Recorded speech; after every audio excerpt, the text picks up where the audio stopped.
Okay, we're going to pick up in the notes where we left off yesterday. You should be a couple pages in here. You should see where it says more practice with Venn diagrams.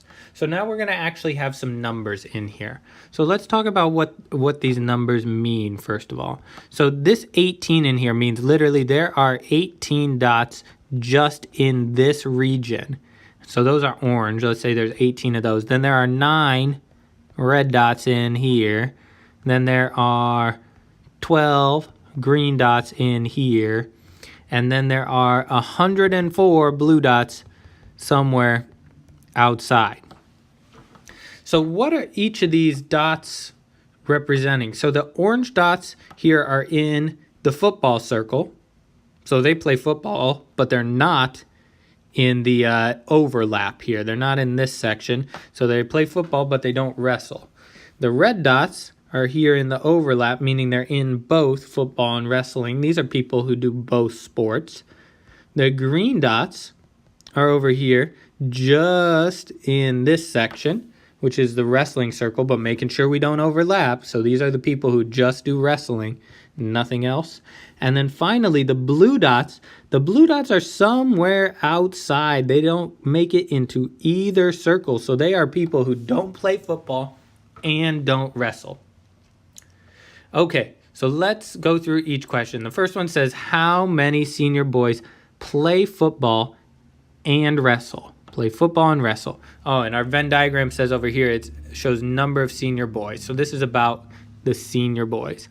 Play football and wrestle. So I got to figure out where that's at in my chart. And that needs to be where they overlap, because I need the people who are in both the football and the wrestling section. So that one's easy. It just says 9. Next one says, how many people play football but do not wrestle? Play football but do not wrestle. So I want to get the people who are in the football circle but not in the wrestling circle. Well, that's nice, because guess what? We already have a number for this section right here where it's play football but do not wrestle, and that number is 18. So we have 18 senior boys playing football but not wrestling. Okay, the next one says, how many senior boys play football or wrestle? I'm going to scroll all the way back up. Play football or wrestle. Back up to the top of our notes. Do you see this right here?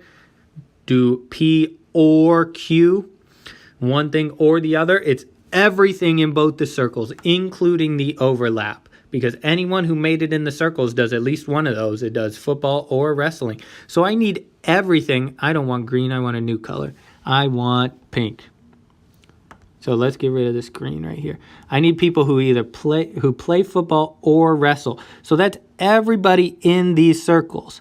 So this is numbers for 3 different regions. I need to add those up in order to figure out total how many are in the circle. So what I'm doing here is I'm doing 18 plus 9 plus 12, adding them up. And when I add them up, I should get 39.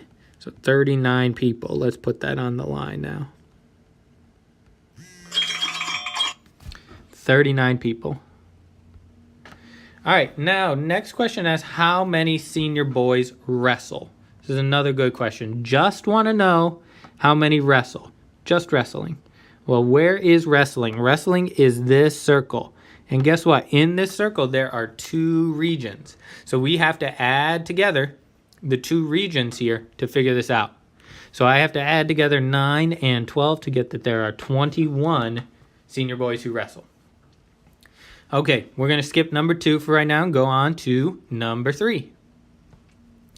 Number 3 asks, how many students? Now we have a Venn diagram showing number of 8th grade students who have a smartphone or a tablet. Smartphone or a tablet, and the overlap here is going to show people who have both a smartphone and a tablet. And the outside, let's get rid of yellow. Yellow is hard to see. The outside over here is people who are in neither circle, so they don't have a smartphone and they also don't have a tablet. So the first one to ask, how many people have a smartphone? I'm not going to put dots in this time. Have a smartphone and a tablet. So that means they have both. They need to end up inside the smartphone circle and inside the tablet circle. So there are, oh great, we got a number for that right away. There are 58 people there. Let's just go ahead and work with black here. How many students do not have a smartphone or tablet? So they don't have a smartphone and they don't have a tablet. So can they be in the smartphone circle? Well, no, they don't have a smartphone. Can they be in the tablet circle? Well, no, they don't have a tablet. So they've got to be outside both circles. And how many kids do we have, or 8th grade students do we have outside both circles? Looks like 117. Next one asks, how many 8th grade students are there?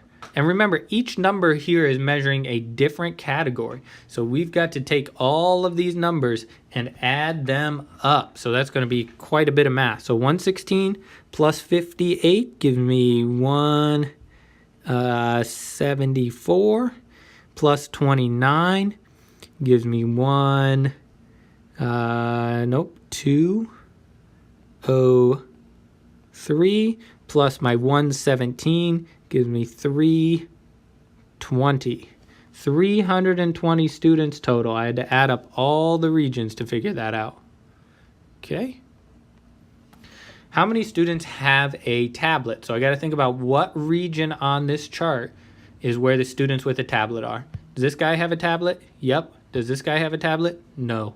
Does this guy? Yes. Does this guy? No. So it's anything in here. This is the tablet circle, so the people in there have tablets. So we have a total of, we have this number and this number. So 58 and 29. Now one thing that's worth pointing out here, the size of the circle isn't important. Even though this says 29 here, and it looks like, well, 58 is a bigger number, that's okay. Venn diagram is just a useful way to represent information. The size isn't, the size of the regions doesn't show us exactly how many people are in there. So 58 plus 29, that will give me 87 people.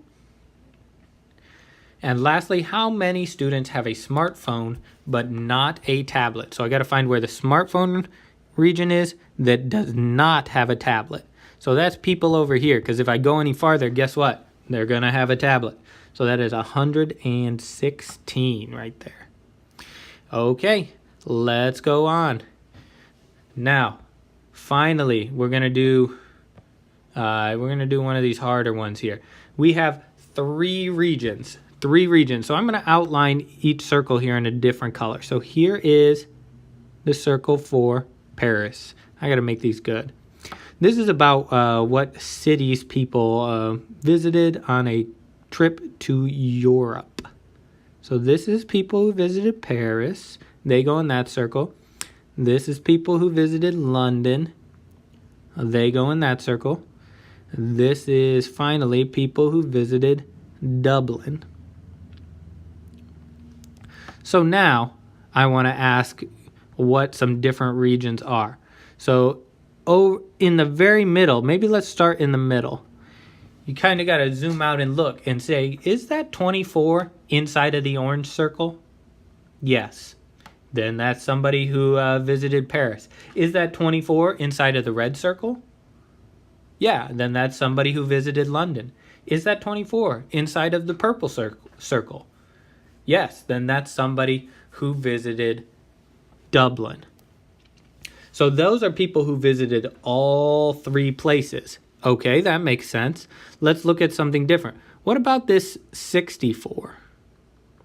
Where's this 64? Which circles is the 64 inside of?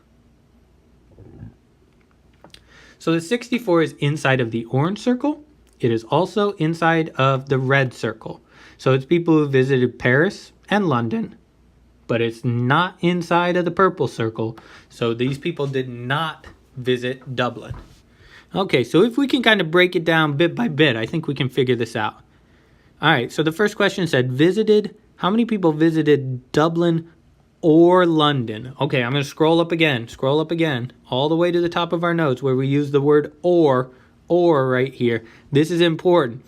Or means the entirety of both those circles.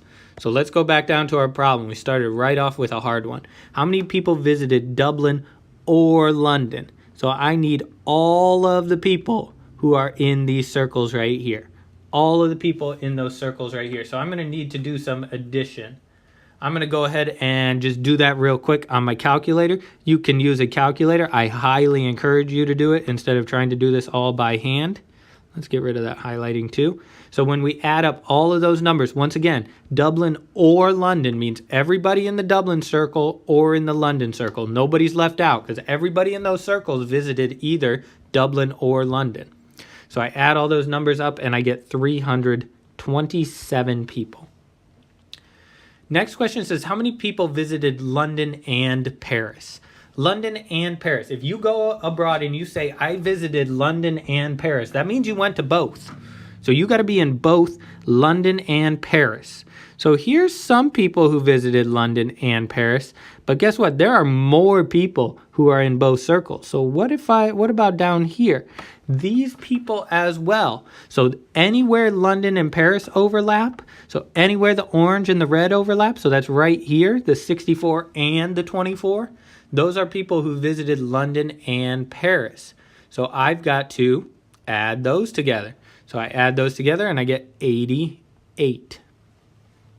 Okay, now the next one says, how many people visited London or Paris? If you remember what I was saying a minute ago, if you want to do London or Paris, you got to take all the people from London and all the people from Paris. Because if they're in one of those circles, they visited at least one, so they did London or Paris. And we got to add all of those up. It's going to be a nice big number, lots to type into your calculator. So you do that, you add them all up, and you get 346. That's a lot of people.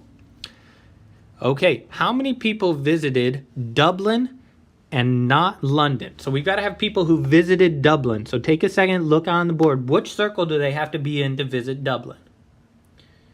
Okay, I hope you've identified they have to be in the purple circle. So Dublin, let's see if I can do that, match up, visit Dublin. So they got to be in the purple circle, but not London, but not in the red circle. Not London. They got to be in Dublin, but not in London. So I've got to highlight things or people here that are in the purple circle, but not in the red circle. So I go through my purple circle and I make sure I don't cross over into the red circle. So those people are in the purple circle, they're in the Dublin circle, but they are not in the London circle. This is hard stuff. It's hard to kind of keep all the words straight and to really make sure that you're in the right region. I think using colors can help. Really getting comfortable with and or and those things can help. You got to do a lot of practice with this stuff. So I add those numbers up, I get 119.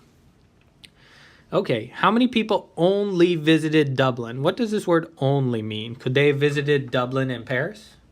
Could they have visited Dublin and London? No, only went to Dublin. So I've got to have people who went to Dublin, but to no other city. No other city. So these people went to Dublin and they're not in any other circle, but I can't cross to the orange circle, can't cross into the red circle. So it's only those people right there because everybody else is going to end up in another circle. So it's only those 76. Good, good. This is hard stuff. Like I said, I'm going quick. I think you can get this, but you really got to take your time and think about it while you're working on it. You can use markers. You can use crayons. You can sketch it out on your paper. You can do this stuff. How many people visited Dublin and Paris? Visited Dublin, so I want them to be in the purple circle if they visited Dublin.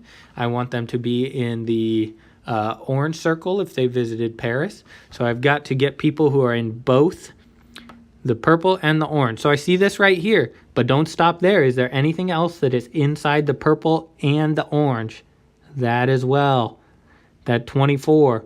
Ooh, it looks like I almost went over into the 64. Let's not go too far. Those right there. So those are people who are in both the Dublin circle, the purple circle, and the Paris circle, the orange circle. All right, let's add those together, and we get 67. Good. How many people visited all three cities? They've got to be inside of all three circles. Well, we talked about this at the beginning. That's just this group right here. Just the very, very middle group is in all three circles. So that one's not too hard. Perfect. So that is just 24. And then finally, how many people visited London? That's it, just visited London. So what do they have to do? They just have to be in London. Does it have to be just here, only London? No, it just said visited London. They could visit somewhere else. So it's all these people who are in the London circle, anywhere inside that. So I got to add up all those numbers, and I get a big whopping 208. And then the last question, just to make your life hard, how many people took the survey?